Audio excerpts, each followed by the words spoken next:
Hello friends.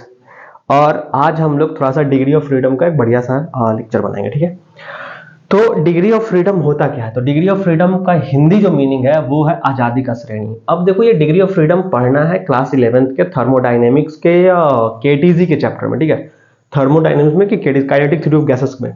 ठीक है, तो थर्मोडायनेमिक्स में हम लोग अब डिग्री ऑफ फ्रीडम हम लोग क्यों पढ़ रहे हैं? ठीक है, तो पहला नंबर तो ये हमें काइनेटिक एनर्जी ऑफ मॉलिक्यूल्स, जैसे हमारे पास बहुत सारे जब मॉलिक्यूल्स हैं तो उनका मतलब एग्जैक्ट काइनेटिक एनर्जी निकालने के लिए इसमें ये यूज में आता है। ठीक है, और डिग्री ऑफ फ्रीडम से देखा गया है कि कुछ कुछ सवाल भी जेई में पूछा जाता है।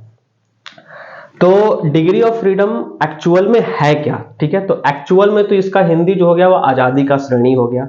अब देखो कि डिग्री ऑफ फ्रीडम का जो डिफिनीशन है हम क्या दे सकते हैं, तो डिग्री ऑफ फ्रीडम का सिंपल सा डिफिनेशन दे सकते हैं, the total number of independent variable और ways required to describe completely the state of motion of a body.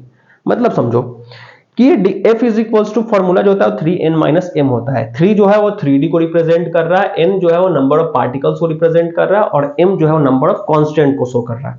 अब समझो कि डिग्री ऑफ फ्रीडम का मतलब क्या हुआ कि डिग्री ऑफ फ्रीडम कहने का मतलब होगा कि जैसे एक हमारे पास डब्बा है, एक हमारे पास ये डब्बा है, और डब्बा में सपोज दैट ए नाम का कोई डब्बा है। अब इसमें एक हम मॉलिक्यूल रख दिए, तो मॉलिक्यूल कैसा हो सकता है? मॉलिक्यूल हो सकता है मोनो एटॉमिक, हो सकता है डाई एटॉमिक, हो सकता है ट्राई एटॉमिक हो सकता है। ठीक है, तो या पॉली एटॉमिक, उससे ज्यादा भी हो सकता है। ठीक है, तो अभी हम सिर्फ मोनो एटॉमिक का सपोज दैट करके समझते हैं कि अगर एक मॉलिक्यूल रखा हुआ है तो मॉलिक्यूल इसमें क्या कर सकता है। तो मॉलिक्यूल इसमें कर क्या सकता है कि ये इधर भाग सकता है, ये इधर भाग सकता है, या इधर भाग सकता है। इसके पास तीन मोशन, मतलब 3 डायरेक्शनल मोशन आ सकते हैं। मतलब वो एक्स एक्सिस में भाग सकता है, या वाई एक्सिस में भाग सकता है, या जेड एक्सिस में भाग सकता है।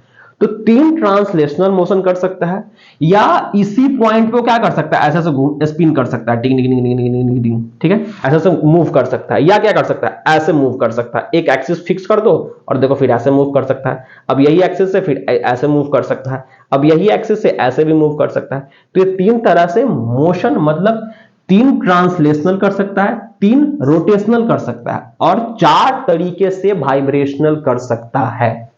ठीक है, 4 तरीके से वाइब्रेशनल कर सकता है।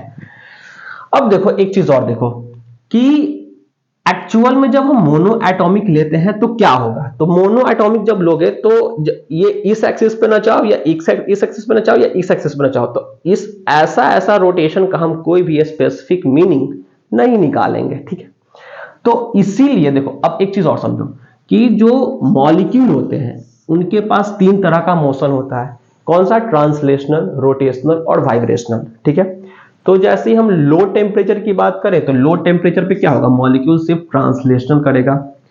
जब हाई टेम्परेचर करेंगे तो वो ट्रांसलेशनल भी कर रहा होगा और रोटेशनल भी कर रहा होगा। मतलब वो एक एक्सिस पे रोटेट भी कर रहा होगा और मूव भी कर रहा होगा, चक्का की तरह। जैसे पहिया देखो गाड़ी का, तो गाड़ी का पहिया क्या होता है, गाड़ी का जो पहिया होता है वो एक एक्सिस, मतलब जो एक्सिल लगा होता है वहां पे, तो वहां पे भी ऐसे मूव करता है और फिर ये आगे भी बढ़ता है। तो उसके पास दोनों मोशन है, सर्कुलर मोशन, सॉरी रोटेशन है ना, तो वो रोटेशनल मोशन हो गया। एक एक्सिस पे घूम रहा है, घूम करके फिर आगे भी बढ़ रहा है। ठीक है, तो दैट इज कॉल्ड मतलब ट्रांसलेशनल प्लस रोटेशनल।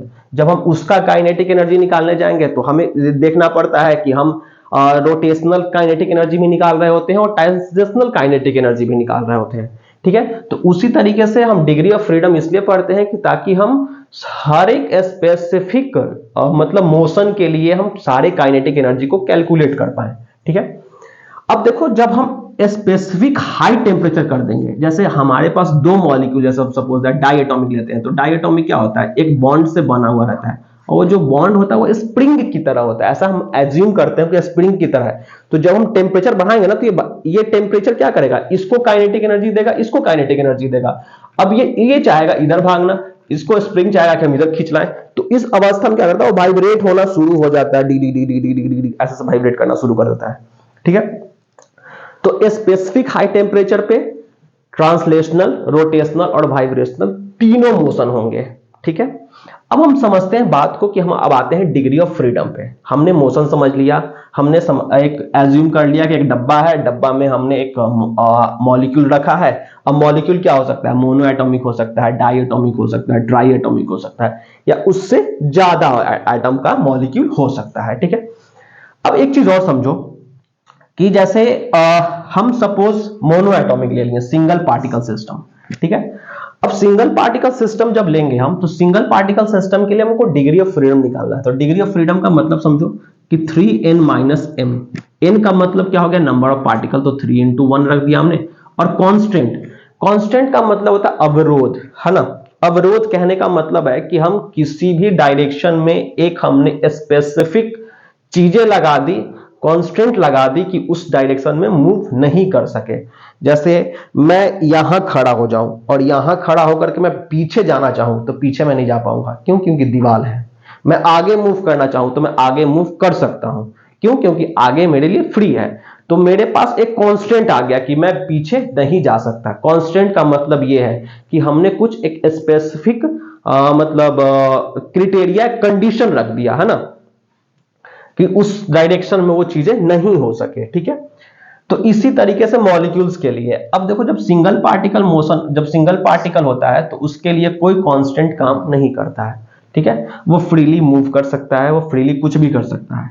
ठीक है, तो कोई कांस्टेंट नहीं है, तो इसका डिग्री ऑफ फ्रीडम जो है वो 3 हो गया।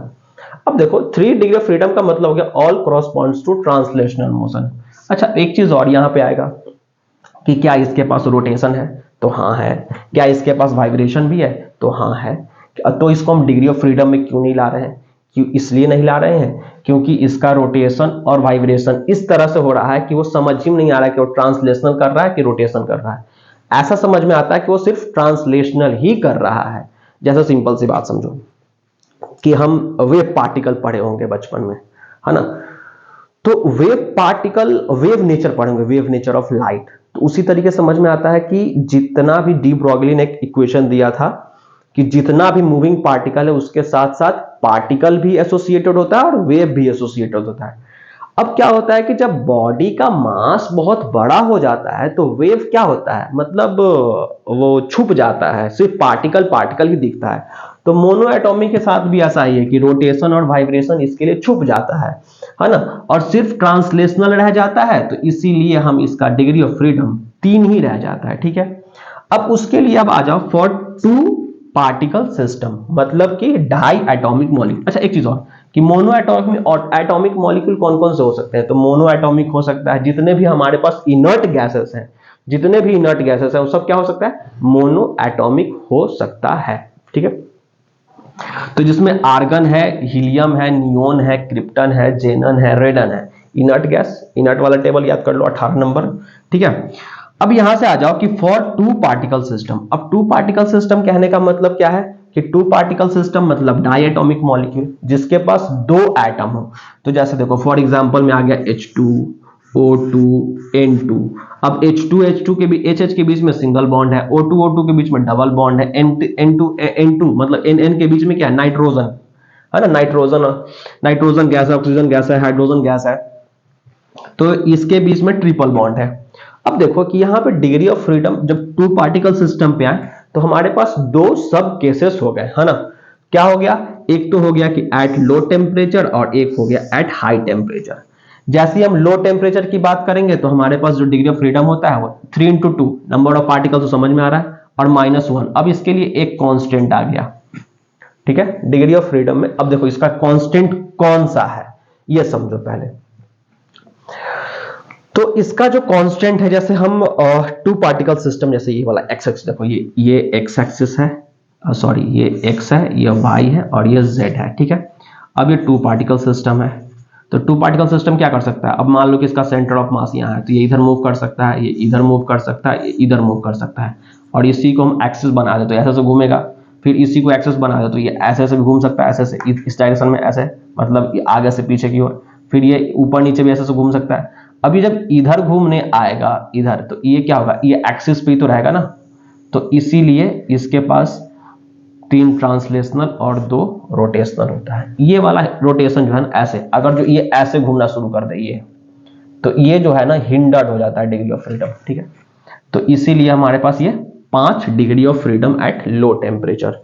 ठीक है, अब हाई टेम्परेचर पे जाओगे तो एक वाइब्रेशनल ऐड हो जाता है। क्यों? क्योंकि ये वाइब्रेट करना शुरू कर देता है। जैसे हम टेम्परेचर बढ़ाएंगे, अब इसके बीच में क्या है, इलास्टिक बॉन्ड है, अब ये दोनों क्या करता है, वाइब्रेट करना शुरू कर देता है। तो 1 degree of freedom high temperature पे 2 पार्टिकल सिस्टम के लिए बढ़ जाता है। मतलब क्या हो गया, वहां पे फिर जाकर के 6 डिग्री ऑफ फ्रीडम हो गया 2 पार्टिकल सिस्टम के लिए। ठीक है, अब आते हैं कि 3 पार्टिकल सिस्टम, मतलब ट्राई एटॉमिक मॉलिक्यूल्स। अब एक चीज और समझो कि जैसे ट्राई एटॉमिक मॉलिक्यूल्स आएगा, तो डाई एटॉमिक में हम लीनियर नॉन लीनियर का केस नहीं देखे थे। अब ट्राई एटॉमिक मॉलिक्यूल्स में जब आएंगे तो उसके लिए हमको 2 सब केसेस और आएंगे। कौन कौन सा आएगा? एक तो आएगा लीनियर और एक आएगा नॉन लीनियर। अब देखो लीनियर का एग्जांपल कौन है, तो CO2 है, N2O है। अब भैया पूछोगे कि ये लीनियर और नॉन लीनियर स्ट्रक्चर हम कैसे पता कर सकते हैं, तो तुम्हें ऑर्गेनिक में हाइब्रिडाइजेशन पढ़ना पड़ेगा।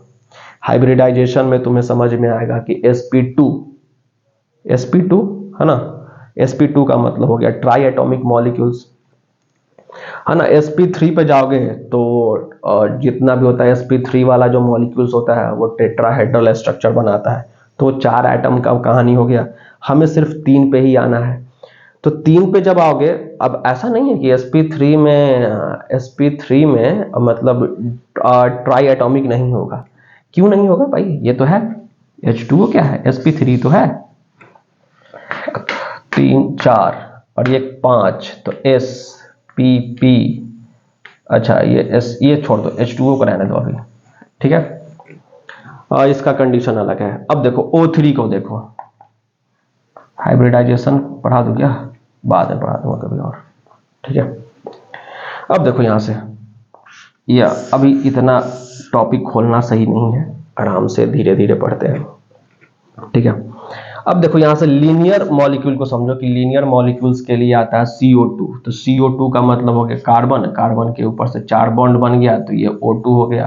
तो ये कौन सा हो गया, ये हो गया लीनियर ट्राई एटॉमिक मॉलिक्यूल्स। ठीक है, अब ये आते हैं कि एट लो टेम्परेचर पे आते हैं। अब इसमें भी आ गया कि लीनियर में लो टेम्परेचर और फिर हाई टेम्परेचर, तो 3 × 3 - 2। अब यहाँ पे ट्राई एटॉमिक के लिए 2 कांस्टेंट आ गया, मतलब 2 वाइब्रेशनल, 2 रोटेशनल और 3 ट्रांसलेशनल। तो इसके पास जो हो गया ना 7 डिग्री ऑफ फ्रीडम हो गया।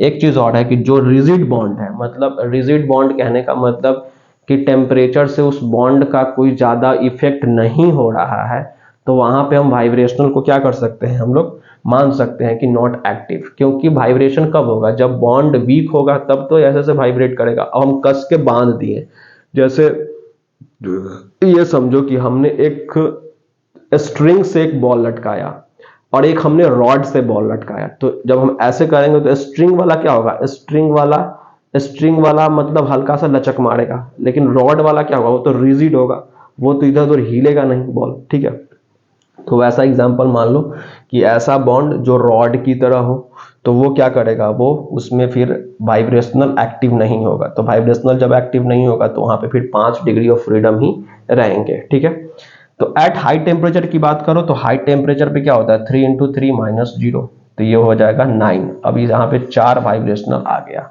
हाई टेम्परेचर पे तो वाइब्रेट करेगा ही, लो टेम्परेचर है इसीलिए वाइब्रेशनल का हमें ज्यादा, इस यहाँ पे हम मान रहे थे कि जैसे रिजिड बॉन्ड हो तो वहां पे vibrational is not active. High temperature पर तो एक्टिव हो ही जाएगा। ठीक है, नॉन लीनियर की बात करो, हमारे पास ट्राई एटॉमिक में दो सब टॉपिक्स था, एक लीनियर था एक नॉन लीनियर था। लीनियर हमने देख लिया लो टेम्परेचर पे, हाई टेम्परेचर पे। लो टेम्परेचर पे 7 degree of freedom, high temperature पे 9 डिग्री ऑफ फ्रीडम। ठीक है, नॉन लीनियर की बात करो तो नॉन लीनियर में O3 ले लो, ओजोन जिसको हम लोग कहते हैं, और वाटर ले लो। ठीक है, तो वाटर और O3, वाटर का देखो O3 का यहाँ पे ये बना हुआ है, स्ट्रक्चर बना हुआ है, और हाइड्रोजन का स्ट्रक्चर बना हुआ है। ये सब हाइब्रिडाइजेशन पढ़ करके हमें क्लियर होता है कि कौन सा स्ट्रक्चर कैसा बनेगा। ठीक है, किसी लोगों का दिमाग में तो आ रहा होगा कि ऐसा, ये भी तो एक लीनियर हुआ ना, लेकिन ऐसा होता नहीं है। एक्चुअल में ये इधर आता है और ये इधर आता है, इधर फिर इसका 2 जो है वो इलेक्ट्रॉन पेयर होते हैं। ठीक है, तो इस तरह से ये O3 ओजोन हो गया और H2O हो गया, दोनों क्या है, नॉन लीनियर स्ट्रक्चर है। तो ये एट लो टेम्परेचर पे इसका 6 डिग्री ऑफ फ्रीडम होता है, 3 ट्रांसलेशनल 3 रोटेशनल। और हाई टेम्परेचर पे इसका 9 डिग्री ऑफ फ्रीडम होता है, 3 वाइब्रेशनल 3 रोटेशनल और 3 ट्रांसलेशनल। ठीक है, तो अब एक चीज और बच जाता है कि अगर हमारे पास n नंबर ऑफ पार्टिकल्स हो तो हम क्या लिख सकते हैं, degree of freedom F is equals to लिख सकते हैं 3n, मतलब for n number of particles without constant. हमें लिखा होगा क्वेश्चन में कि कोई कांस्टेंट नहीं है, तो n नंबर ऑफ पार्टिकल्स का डिग्री ऑफ फ्रीडम क्या होगा, तो हम सिंपली 3n कर देंगे। ठीक है, अब देखो डिग्री ऑफ फ्रीडम इससे ज्यादा कुछ पढ़ना होता नहीं है, जैसा थ्योरेटिकल पॉइंट ऑफ व्यू से मैंने कोशिश किया है कि मैं पूरा जो भी है पूरा डिटेल इंफॉर्मेशन आपको बता दूं। और डिग्री ऑफ फ्रीडम से बस इतना ही है, और बाकी हम लोग फिर बाद में मिलते हैं। Tata bye bye. ठीक है, ओके, जय हिंद।